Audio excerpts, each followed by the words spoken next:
Welcome, everyone, to the Wild Holy Podcast, where every story is sacred, every journey matters, and we lean into the untamed, messy, beautiful places of our lives.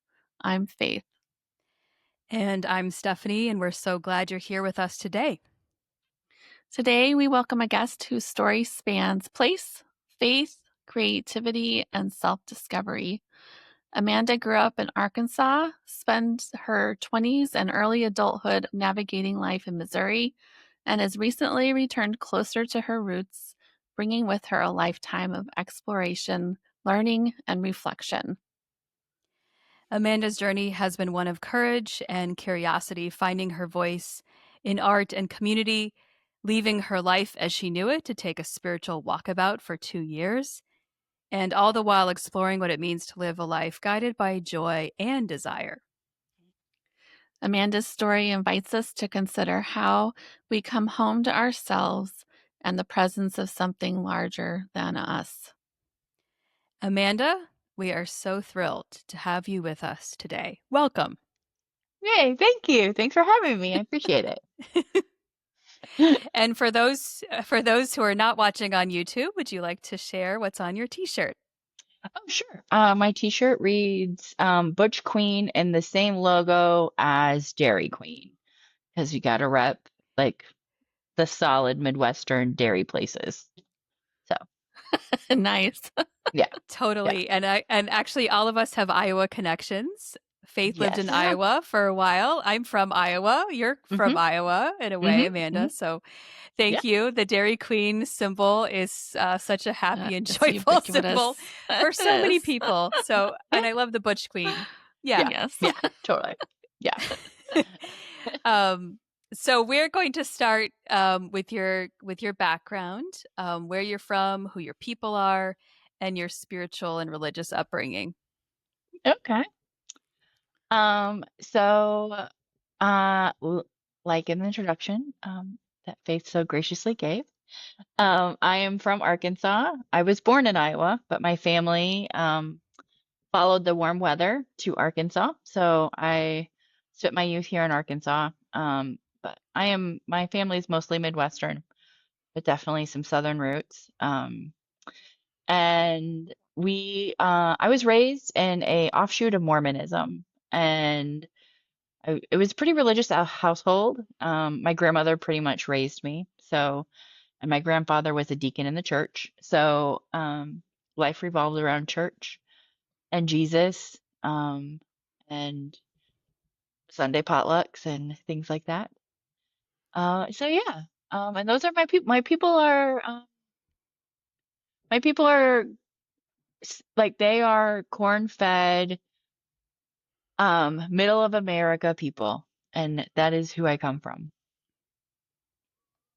How did your grandmother's influence shape your spiritual and personal development?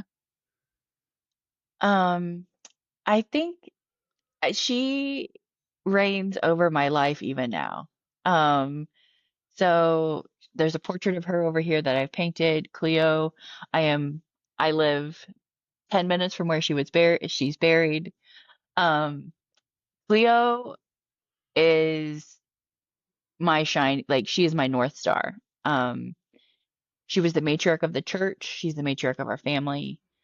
Um, how she viewed the world. She's the voice inside my head when I need Mm. direction, when I'm struggling. And she was a deeply, deeply faithful woman. And her belief in her God never wavered. And for me, watching that and watching everything that went on in our lives, that she never wavered in that. I think there was always a desire to have that. I couldn't have it in the same way that she had it, but like there was a desire to have a similar relationship. And so, Mhm. yeah, Cleo, she's never going anywhere. She's never going anywhere. She's still with us.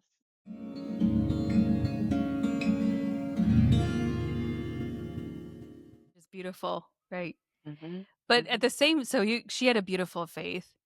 Mhm. And at the same time, you were growing up in this offshoot of Mormonism. What Mhm. was that like? What was that church like? What did they believe? I think people have a Mm. general sense of Mormonism. Yeah. Mhm. Yeah. I mean, so when most people think of Mormonism, it is not how I grew up, because we were not part of the main Mormon branch.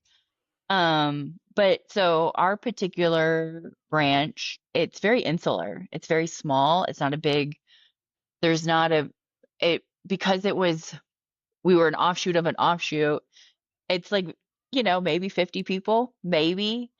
But Mhm. my grandma was a third generation member of this church. So like it was deep, she was deeply rooted in it. And it was really quite conservative, very, very quite conservative. Men are the head of household, women are like look towards the men. It is, there was no, it was rough. But it was rough in that way. But also, especially as an adult, when you think about Joseph Smith, or if you know anything about Joseph Smith, it's actually really quite mystical. And I don't think Mhm. maybe we don't talk about it enough, but it is really this this man is having visions and um of of a god coming to him in a forest. And Mhm. I remember as a kid, that was something that like I thought was really cool, that you could like this person could come to you and have a dream. And Absolutely. yeah, yeah, And it wasn't too long ago. I mean, in as far as in comparison to other religions, right? This was only a couple hundred years ago, as opposed yeah, to a couple, millennia, right? exactly, So yeah, exactly. that does make it hit home a little closer, just Hmm. to have to be like, oh, that could be something that I could experience as well. Hmm. Hmm. Hmm. I mean, Hmm. I didn't last too long in it, but it was wonderful. Like, there's some good bits in it.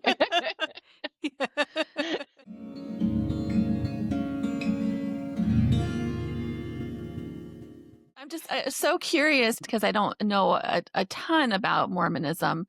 It feels to me like it's just one monolithic, belief structure, and yet you're telling me that the you grew up in an offshoot of Hmm. Mormonism, so there are obviously some differing like beliefs and doctrinal, sticking points.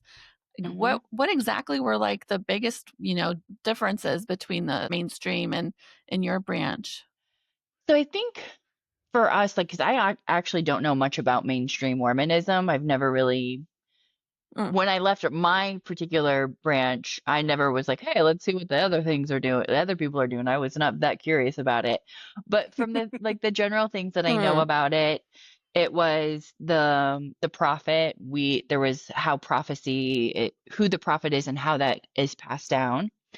And then the difference between Brigham Young and Joseph Smith for us. For the way I grew up, Joseph Smith was the end all be all. Brigham Young was like his right hand man. But as far as I know, for the mainstream church, Brigham Young was who kind of led after, like they very much um believed in his prophecy and like him as a prophet, and then all those things. But and then some of the other things that some of the wild things that I've heard, we did not grow up in that. Like the temple is not the same at all. Um, but there is a very like we drank caffeine growing up. That was not a thing in my mm. household. But it was for us, I think it was the belief in the Doctrine and Covenants, which is a book of religious. I'm not even sure what it is anymore, but I think it's tenets given by Joseph Smith. It's a continuation of the Book of Mormon, and then the Book of Mormon, and then the Bible. And I don't think the Okay. mainstream church does the Doctrine and Covenants anymore. So, like, do not Amanda, quote me on yeah, that. yeah. You are So not a Mormon theologian, right? Not even Disclosure. close. Not even close. Yeah, yeah. So you said, Amanda, that you weren't there for very long, and I think that was sort of spiritually you weren't there for very long in a Yeah. sense because you started questioning like pretty soon, Mhm. into your life. So how did those questions start to form? Like What was your first kind of twinge of doubt? I think that for it happened pretty early. For me, I was probably 8 or 9. So my parents are divorced, and divorce is very frowned upon in the church. And my mother had custody of me. And so, being in the church and watching the congregation just rail on my mother for being a divorcee, and um, just the treatment of my mom, I remember being a young person and not understanding that, not understanding what that was about. And then, and like my grandma and my grandpa, they couldn't reconcile this with me, right? Because like, I mean, no, it was like this wasn't my mom's fault, and like nobody was giving her grace, as a child, I saw that nobody was giving her grace. Um, Mm-hmm. so like, so that like started it off, and then evolution hit, like learning about evolution.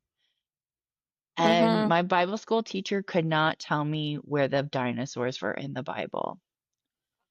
And I I would argue in class, and I was, like I couldn't reconcile that I was told to be quiet in Bible school, but told to ask questions in class. Like in sixth, seventh grade, I'm asking questions and being encouraged, but in Bible school, I can't. Like, why is one Mm-hmm. allowed and one not? And so I stopped attending church when I was, I think, 14. So, which was really hard for my grandma, which was really, really hard for my grandma. Well, now looking back, how do you make sense of all those tensions between, this desire for intellectual freedom and the fact of your queerness and just and being brought up in that environment? How do you make sense of that now? I mean, I think for me, especially now as an adult, I the good things that came out of being in how I was raised and in the church that I was raised in, because right, like it's not all just, it's a lot of community, right? Like if you're in an insular small church, your whole life is this church. Like I mean, these people bought my Sunday school, they bought my school supplies. When we didn't have money, they brought us food. Um, I never had to really think about some things in that way of there was going to be people who supported us. So as an adult, I think Mm, about those things of like the way that I view the world and move through the world, even as a queer person, but my values of thinking about other people and learning about empathy and wanting to ask questions, I think is directly comes from growing up in this faith and also having this lovely home of like I was loved. I was deeply, deeply loved by my grandmother, by my mother, by my aunts, by my grandfather. And so even though I'm questioning, these people still love me. They still think that I am the bee's mm, knees. And so like I think that's how I come back to it is like these were amazing people and this is the faith that they chose and it raised me to be a community conscious person. It That's what that faith did for me. Um and I'm okay with it. I don't agree with most of what happens in that church, but I'm okay with like how I turned out.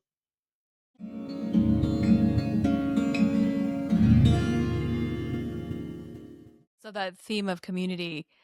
So I'm thinking about Amanda in early 20s in college, where you were given a lot more reign, like permission, I guess, to really explore your intellectual interests. Mhm. And you kind of went through, a much more expanded like version of yourself in your 20s in Missouri and then New York.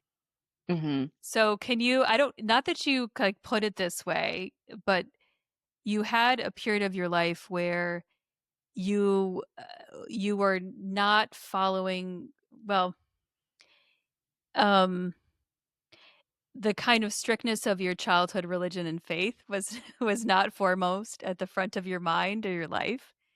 Yeah. So what was that period like of like partying and exploration, curiosity, moving to New York, which is like the American dream for those folks who grew up in small towns or strict places, Mm.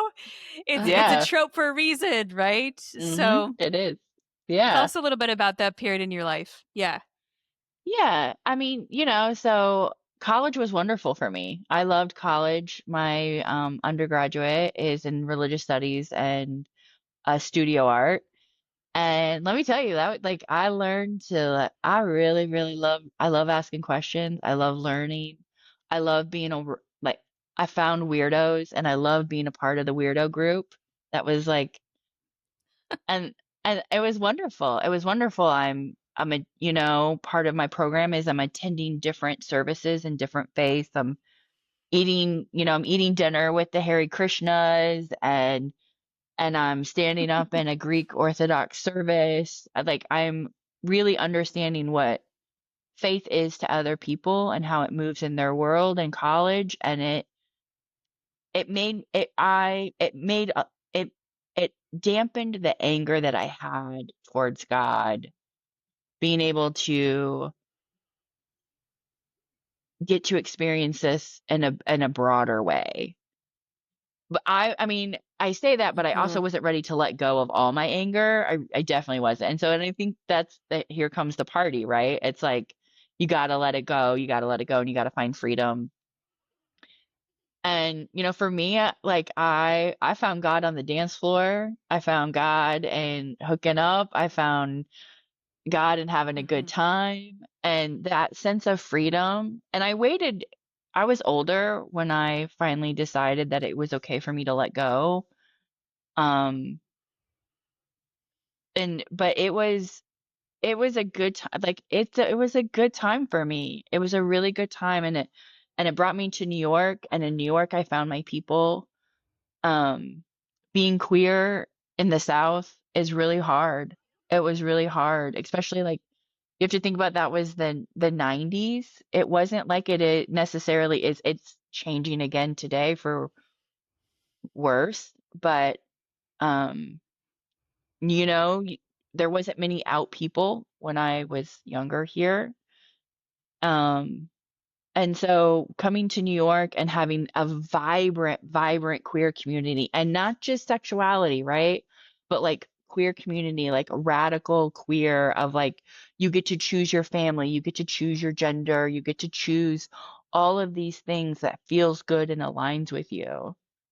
Like what freedom is, like that I mean, I was blown away. I was blown away. And I really grew up in New York. I grew up in New York after, like, through those experiences. It sounds like that community really gave you permission to move into who you truly are as a person. It kind of empowered you to do that. That's great. Yeah, I mean, isn't that wonderful? Like the power of being seen and the power of like Yeah. authenticity. Like what a magic thing that we get to have. Mm. Yeah. Yeah. I truly see that as a gift that the queer community has that can give to everybody because I feel like you guys have to wrestle so much to truly be who you are and to stand up to be who you are. Um, that it's a you guys are like have this level of growth that the rest of us kind of at least Mm. I envy in that because you've had to do it right. Hmm. So Hmm. you didn't really have a choice. So I think it's really really a cool thing. Yeah, and a gift for all of the rest of us to see. Yeah, I mean, Yeah. I think, in the queer community, we're really good at allowing you to be you and then giving you that support or in the Mm. spaces that I move in. And sometimes I'm like, man, I mean, this is really a good life skill for anybody. It's like a good way to move through the world. And I do wish that happened more a little bit in the heteronormative community.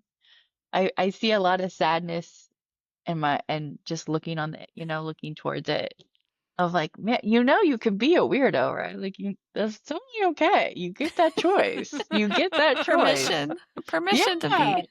be. Yeah.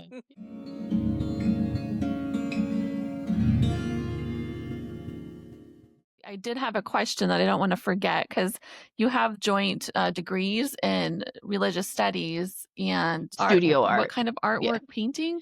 Studio So art. no, it's So, ceramics. Yeah. okay. Yeah. So I'm curious, do you feel that there's a connection between spirituality and creativity? And how is that manifested for you? Yeah, they are absolutely linked. Even if, like even if nobody wants to admit it, because I absolutely know that there are absolutely artists and creative people out there who don't acknowledge that connection.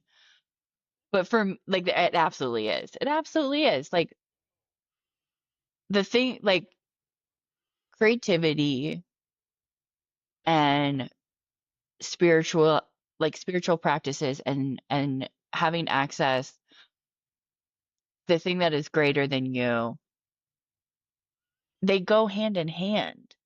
Like they go like when I first so I paint I've been painting since I was, I don't know, 11, and I never understood why I liked painting, and it took me a long time to understand why I like painting.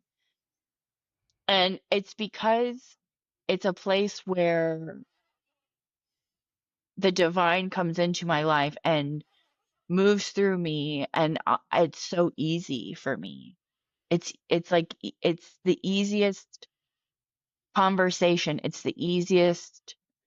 And even when it's hard, it's easy because it feels good. And even when you have to work for it, it feels good. I don't know how to explain it that way, but like it absolutely, it's very similar to swimming in the ocean and that smallness that you feel when you're in the ocean and you get that perspective of that you are just this little bit of something and this bigger thing. Being creative is no different Hmm. for me. I don't know, like it puts me in a flow state. It allows me to be open to things that I'm not even aware of. Um, it slows me down. Hmm. Yeah, they Hmm. absolutely, and now as I'm getting older and I have a lot of practice at creativity, it is outside of my creativity. Those things are outside of my creativity now. Like it moves in other places in my life. So it's jumped out of the box. Yeah. Yeah. Yeah. Yeah. And Or it's jumped off the easel. Yeah. yeah, yeah. It's like, hey, we're gonna go over here. We're gonna come over here. We're gonna come back here. And it's like, okay, cool. Thank you. Cool. Thank you. Yeah.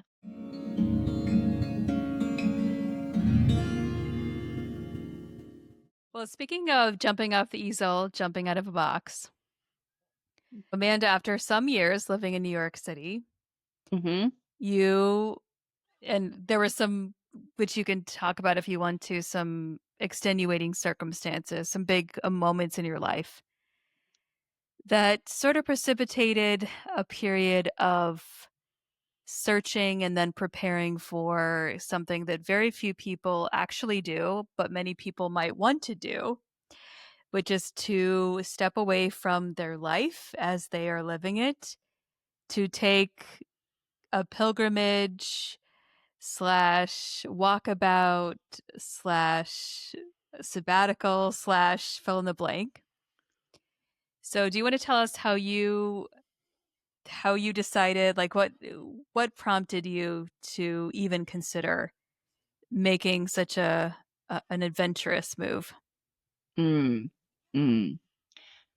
I mean, the thing that I think made me consider it was I was already desiring something different, but the thing that made me push me forward was my mom passing.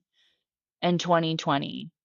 And there's just something being so close to grief and death that allows all the crap to be put to the side and like see very clearly what you want. And I didn't know what I wanted in that way, but I knew how I wanted to feel. I remember having a conversation with my therapist. I think it was 3 weeks after my mom died, and being like, do not let me forget this. Do not let me forget how I feel right now. Because I'm done. Like, I want to feel more of this. And I don't want to feel this anymore. I don't want to move through life like this anymore. And so I was in a program at Mercy Center in Connecticut for the second half of life. And in that program, there's a lot of exploring of the stories that you tell yourself, the stories that are being put upon you, um, the role of your divinity in your life. Um, how do you want to move? And whenever you decide your second half of life is, how do you want to show up into it? And so I'm in this program. My mom died, and I'm like, I don't like my life. I don't like how I feel in my life. And I am absolutely aware that the privilege that I had, I was in a position in a company where I could leave and have income for a while. And I chose to walk away from my life in New York and figure out what it is that I did want. I didn't know what I wanted. I didn't know where I wanted to be. I didn't know any of that, but I knew that I was interested in it. And I thought initially it was going to be a year, and it ended up being 2 years of moving Mm. around, taking classes, asking deep questions, spending time with people that I love. And um, I think the fruits of it are still coming out because 2 years is a long time. But taking away, Mm. we live in a capitalistic society, and taking away the need to be productive from your life really frees up a lot for other things to move in your body and in your spirit. Who would say more? Oh, okay, yeah. So yeah, like I've been working since I was 17, and I sometimes had 3 jobs. I come from a very poor family. And so being able to take 2 years of not working and having your time be your time. Like, what, I mean, I didn't even know what that meant when I started, of like being able to have a desire. First of all, feeling desire. What is even desire? Like, most of us don't even get to explore what desire is in our lives. Mm. So like I had 2 years of being able to have quiet and solitude and fun and play. And if something interested me, if a place interested me, within reason, I did it. And I mean, to be removed from the production of work, and I'm not married and I don't have children, so that's also the other thing, right? Like, the only obligation I ever had in my life was taking care of my mom, and that obligation was gone. It was the first time in my life that I had freedom and no responsibility. Real no responsibility, not partying on the dance floor freedom, but freedom to and freedom from. And it was really those last 2 years. I took printing classes. I had a dark night of the soul in Albuquerque. I swam in the Gulf of Mexico for a couple of months. Like, it, well, and while I know all of that sounds lovely, it was also very hard. There's a lot of like shadow work going on in my spirit, right? Like, a lot of who are you? What do you stand for? Is this, like, what do you need? What do you desire? Is like, who are you? Who are you? And then having to confront that. And it's like, I don't want to do that today. I want to go have like a fancy brunch. But that doesn't, the question still sits there, you know? Yeah. Yeah. So you mentioned this muscle of desire that hmm you were experiencing, exploring, getting familiar with. How do you define that? And do you feel like that uh, is is something that you were learning to follow now, like an invitation from spirit? Curious more about that. Yeah. I think it's all of those things, right? Like, I think desire it absolutely is moving more in my life than it ever has.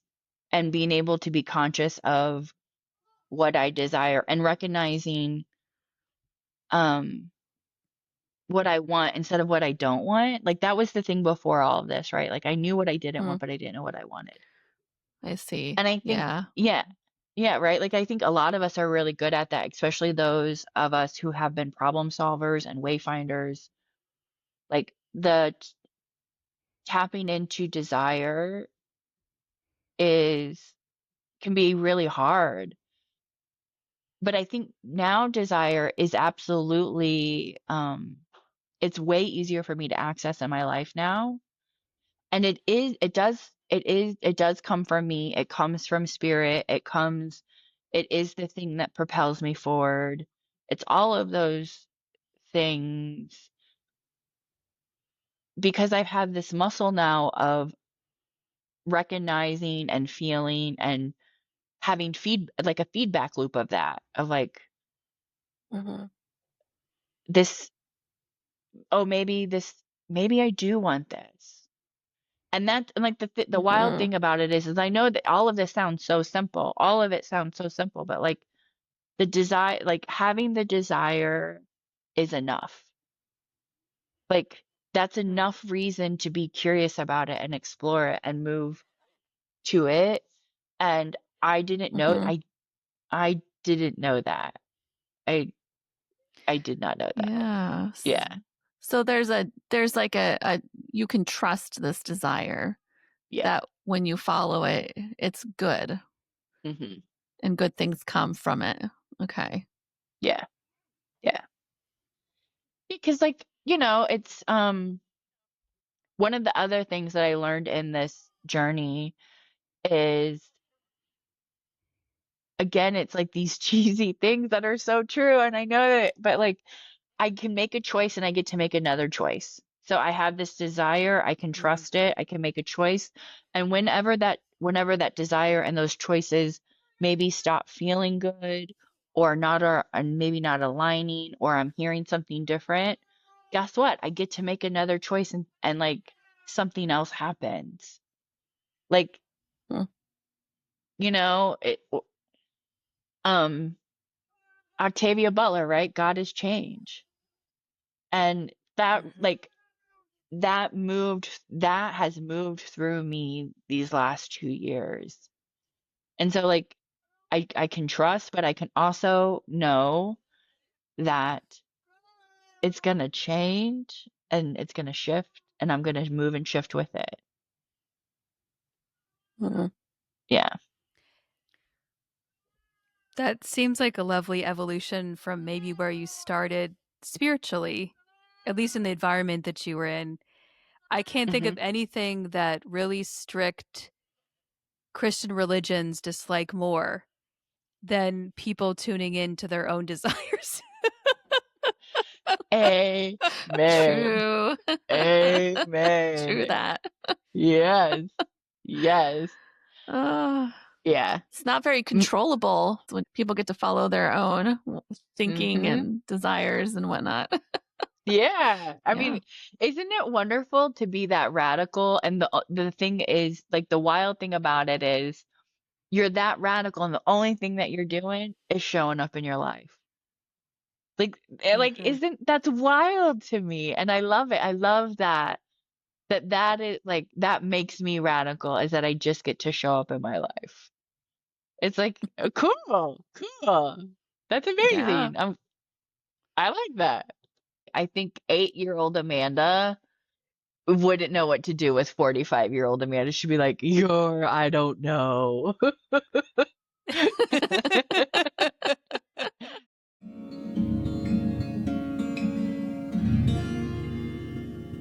I love that. I hope she would come to love her. But yeah, that's so there's been so much evolution. And yet there's kind of a part of your story which is like Amanda goes home to the Shire after her big adventure. and and the Shire is has changed in some ways and hasn't changed in others. Hmm. And like you moved back, after this adventure, this walkabout, this pilgrimage, um these 2 years, you discerned that you were going back to Arkansas. Like, this is in the middle of, political winds were changing, Hmm. not blowing in directions that seemed like, go south, Amanda, go south. It was, Mm, and yet there was a call to go back to where your people are, to go back to the soil, of where your grandmother and other relatives are buried. So, do you want to tell us about what that process was like after your big adventure, your eat, pray, love, if Yeah. we can call it that? No, Yeah. I'm just kidding. With less pasta or more pasta, I don't know. I oh, Yeah, I don't know either, but there was some pasta involved. good. Yeah, yeah. Yeah, like, coming back to Arkansas was hard. It's hard. Like, I lived in New York for 12 years. I lived in the same apartment with with really like a supportive, loving queer community. And I traveled for 2 years and now I'm here in Arkansas, right? And it's after this election. It's a very red state. It's a very, very red state. It's very conservative. It's very family oriented. Um, it was really hard, but at the same time, there was multiple reasons. Like I needed to be near kin. I needed to figure out my place in my life and my kinship. I needed that. I needed to know that about myself. And I also needed to be near I needed to be near my ancestors, I think. I needed to figure out what that all was and where that was going to move through me. But there was also a big part of being defiant, right? There was also that of like, I don't care that I'm not welcome there. I have the right to go home. I'm just like everybody else. Even though I'm queer, I'm fat, and I'm radical.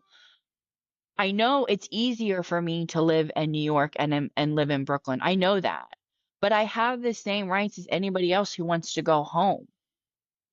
And mhm, I think there was that sense of defiance of like, screw you, I'm coming home. Like I don't care if you guys want me here or not. I'm gonna take up space and I'm gonna be here. And um and then also like I don't know, like I feel like I owe an obligation to like little queer babies here of like getting just to be out in the world and be like, we exist. And you don't like if you don't want to leave home, you don't have to. Like if mm, you don't want to leave here, if you want to find a life here, you should do that. mhm, I mean,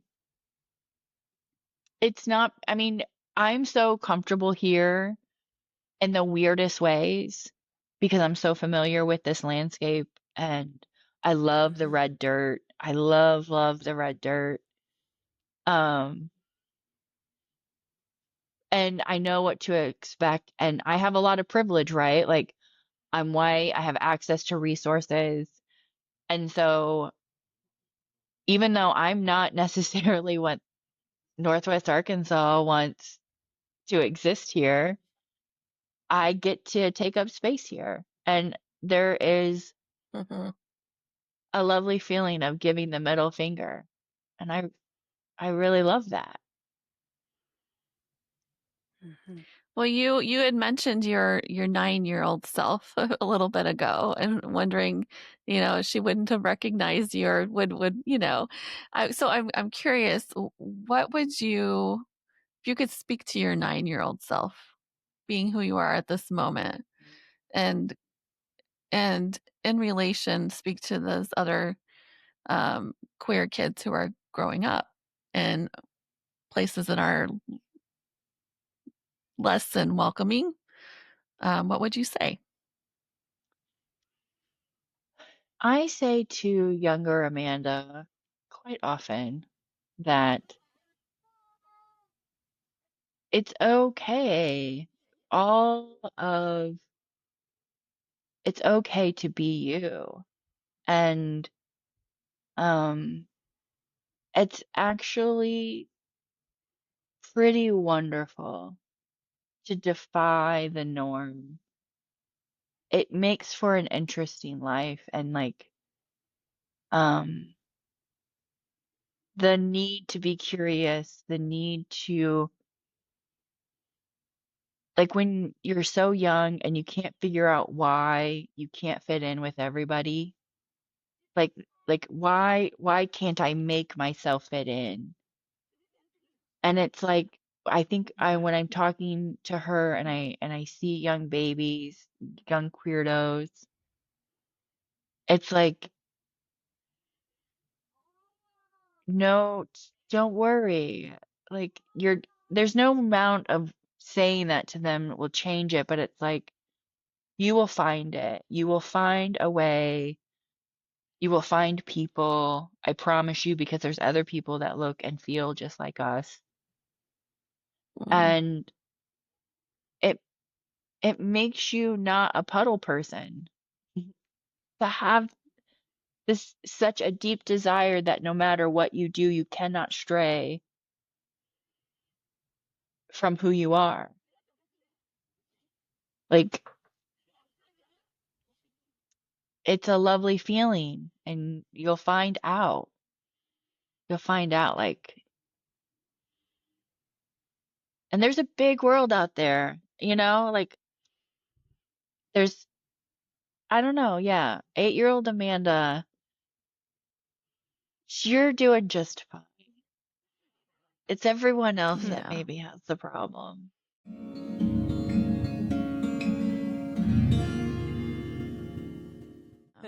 Yeah. I'm yeah. curious too about like I find that when we change, our relationship to the divine changes naturally. Um or at least there's an invitation to change and to expand. And it's when actually we grow and we don't adjust our our conception of God or the divine, that we kind of get stuck in the record scratch of beliefs that are outdated, um, practices that may not work for us, or just the whole worldview sometimes just kind of falls away. And maybe this connects back to creativity. I have a feeling maybe it does, and back to the being part of create, like the creativity that's flown the coop, that's gotten out of the box, off the canvas. Um, who who and what is the divine for you now? Because it going on a walkabout like that is a pretty wild thing to do, Amanda. Like wild and weird, in the best ways. But like, do you know what I mean? Like Yeah. it's like half a step from being a movie. um, so I think you should decide who you want to play you in the movie, version of your life. Because small town, kid from Arkansas, queer kid from Arkansas. I mean, that's the first act of the movie, right? Um, Mm, but mm. I'm curious about like who and what the divine is, or and also what the divine's kind of encouraging you to do now, like the edge of where you find yourself now. Yeah. Um, Now it's so interesting to me who and what and where the divine is in my life. it's my mind is blown all the time thinking about this. I so the divine is everywhere for me. I am that person that is they are in everything. They are in the person in front of you. They are in my plants outside, Randy Macho Fern, and Sven the spider plant. Randy Like, Macho Fern. yeah, I love your he's a names. he's a macho fern, so he's gotta be Randy the Macho, you know? Of cou- yeah, he's got personality. Of course, they all Yeah, do. yeah, yeah. Uh, And so, like, m divinity exists for me in those in that, and then also like you're right. It's been really hard. I mean, Stephanie knows this. Like, this has been really hard for me to have a relationship with the divine and understand that it doesn't have to look a certain way. I don't have to access the divine and the thing that is bigger than me. I don't have to access it in a certain way. It can just be. And so mhm, I think I have a really strong connection with my ancestors now. I have an altar with pictures and ashes and mhm, that is divinity, right? That is divinity for me. And I think all like because of my 2 years on the road and doing this alone, right? Like I also did this alone, right? Like nobody was with me. Um, it was a it was a good time to get to know this person, this entity that I had been really curious about and ready to maybe forgive for some stuff that was put upon them that wasn't theirs. And mhm, so now like it's a little easier. The trust is building between us. Um, I feel it more deeply than I probably ever have. I still get a little tentative around it because it definitely feels like we're still courting each other of um like how do we show up in each other's lives. But yeah, yeah, the divinity, the thing that is bigger, the cosmos, um it's pretty I don't know. Sometimes I think about it and I'm like, "Whoa, Amanda, you have a relationship with this entity that you were really angry at for a really long time." Mm. Um, mhm, and it feels nice to be maybe not necessarily on the other side of it, but in a new way with it. mhm. Mhm. Has your understanding of this divine other has the persona of it changed for you from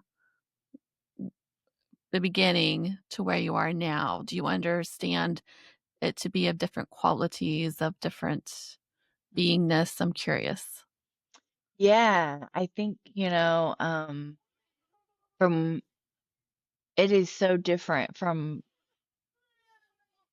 how all of this started for me.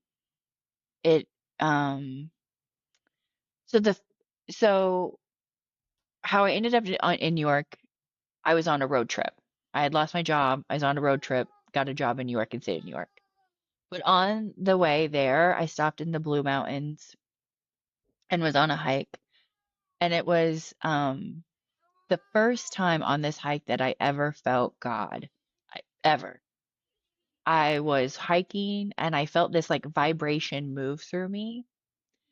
And I I felt this vibration like of like I am everything and everyone. It was and I was sober, right? Which is like wild. And it's for me. and and that this thing is happening. And then I tucked it away and I put it in a box because I didn't know what to do with it. I did not know who could help me, if I could help myself. I did not know what to do with that feeling. I loved the feeling. I didn't know what to do with it. And it scared the crap out of me. And Mhm. now I think about that, and I think a lot of my journey has been trying to figure out how to get back to that feeling. And like Mhm. how can I explore that feeling? And Mhm. so Mhm.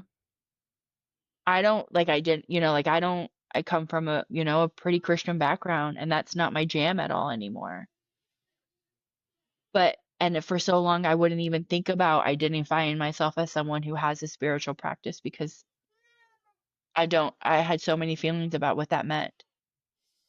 But like now it's like I don't even know what that means, but I definitely have a spiritual practice. I definitely have a relationship with something that is bigger than me. And that container of that, it doesn't even look like it doesn't even match. Like it's not even like the God that I grew up with and the divine thing that I have a relationship with now. It's like I don't know, you guys aren't even in the same family. I'm sorry. Like Mm. I don't know. Mhm. Mhm.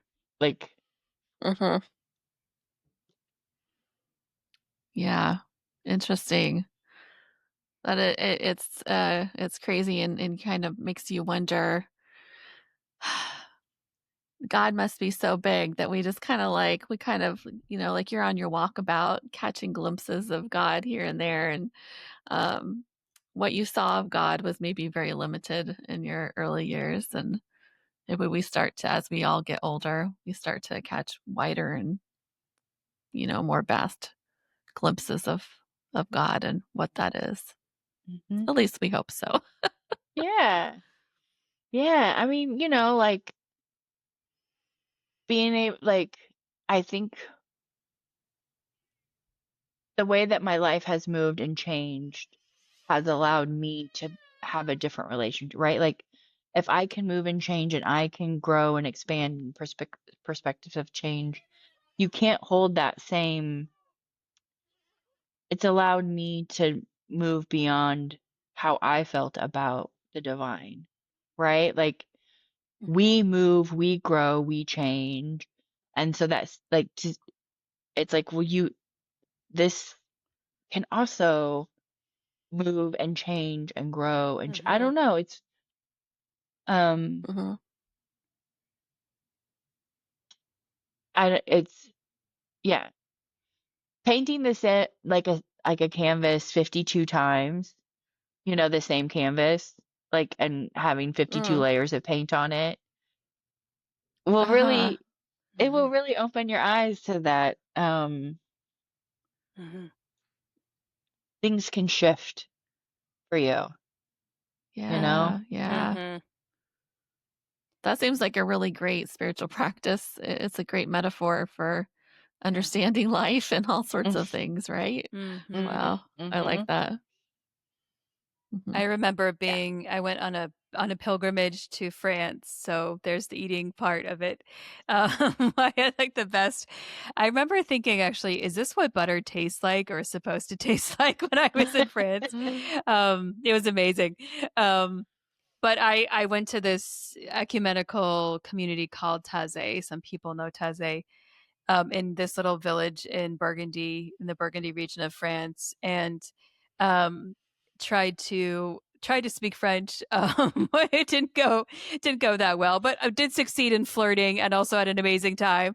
But I remember I also was on a silent retreat. I got a lot accomplished in this 2 week period, but I remember meeting it's true. I remember meeting with this nun, and I know you have a love of nuns, Mm-hmm. yourself, Amanda, and I Mm, was just with some nuns last week, and I'm like, these are the most amazing, incredible women that you'll ever meet on God's earth. Like these people are incredible. So anyway, met with this nun who spoke English, so we could communicate. And I was preparing for the first time at the age of 23 to do a silent retreat. And I was petrified. I mean, it wouldn't have been. If you ever want to do a silent retreat, it's easy to go to a place where you don't speak the language. So, if you want to start there, I Right. recommend it. There you go. But in any case, I remember her, they do a little interview just to sort of, tell you about it, what you can expect. And she said, first she was like, I can't believe, she said this very politely. I can't believe you don't have a spiritual practice and you're going to be a minister. That's basically what she said. I was like, oh no, I felt this wash of shame. Oh my gosh. And she was Catholic. So things were things were a little bit more structured, shall we Yeah. say. But she said when we change, our relationship to God changes. When our relationship to God changes, we change. Mm. And I got this image in my mind of like these interlocking gears. And it was the first time I really saw that the the evolution the evolution of my own understanding of God would mean mine evolution. And my Mm-hmm. evolution would mean automatically the evolution of how I related to God. And they Mm. worked in tandem with each other. Mm-hmm. Mm. And I understood it conceptually then, but of course it's taken, years and years to really see that borne out again and again. Mm-hmm. And then also when you go so far, you also come back and you go back home and you Mm-hmm. can see home in a new light. See it not in a rose-colored glasses kind of way, right? Because Mm-hmm. that's not real either. But have an appreciation, like community is such a theme of your Mm. spiritual journey, right? And solitude, actually, the two Mm-hmm. paradoxes, I guess the two are a paradox. Mm-hmm. Mm. Yeah. So I didn't mean to end on our story of me eating butter in France and talking to a nun. But yeah, I I mean, think I want to all be on these that journeys that we retreat. take. I know, right? Right? Yeah. Yeah. Yeah. Butter, silent retreat, and Teze. That sounds lovely to me. I'm there. Flirting with I'm there. Polish boys. That's what I remember. Yeah. Or Polish girls, maybe, Amanda. I don't Yeah. know. But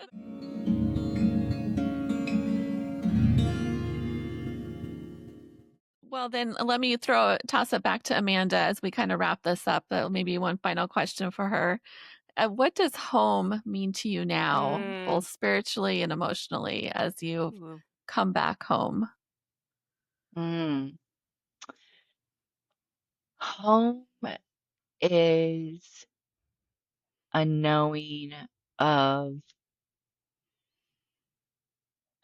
of myself and a trusting of myself um and making my home with a relation like with a relationship to the divine. It makes me able to make a home wherever I go. Like Mm, um one of my skill sets is I can make a home anywhere mm, in any amount of time. mm, And mm, but now I feel home there. mm, I feel home there. Um mm, I feel home is home is such a respite. It is my respite and it is a place where I get to offer respite. mm, Um Mm. and it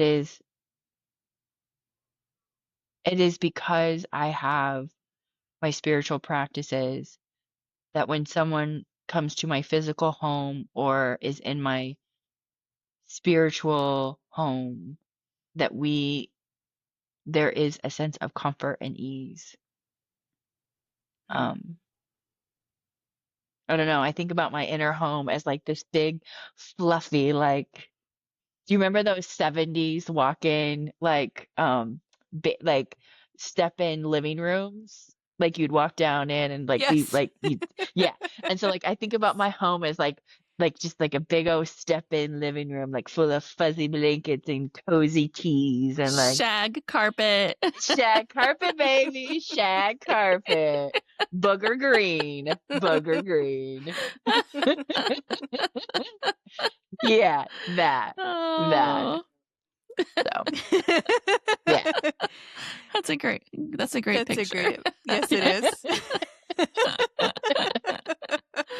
I mean, Oh. listen, I'll buy a carpet rake if I have to. I have no problems. Yeah.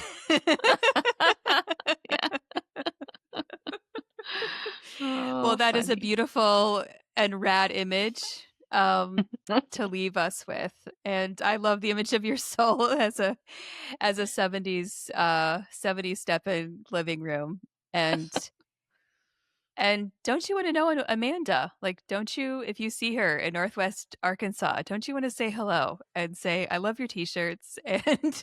Um, and there's something about you, Amanda, there is a joy and a spaciousness about the way you live your life and a Thank you. hospitality.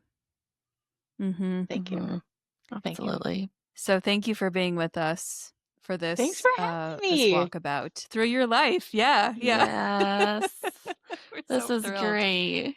Yeah, we're so thrilled. And I just want Well, to add one last thing, if you don't mind, Stephanie. Did you have something else you wanted nope. to add? Okay. I just wanted to address our listeners for as we wrap things up, and just want to say that I hope that your story, Amanda, inspires them to kind of lean into their own pilgrimage slash walkabout, um, in whatever form that might take for them, whether it's like a physical journey or maybe even a creative project, as you do so well. Maybe a period of reflection or just pausing to notice the presence of the holy in normal everyday life. So, Mhm. thank you, listener, for being here with us. And may you walk gently, boldly, and fully into the next chapter of your own sacred story. And dear listener, get comfy in your 70s living room in the home of your soul, and we'll see you next time.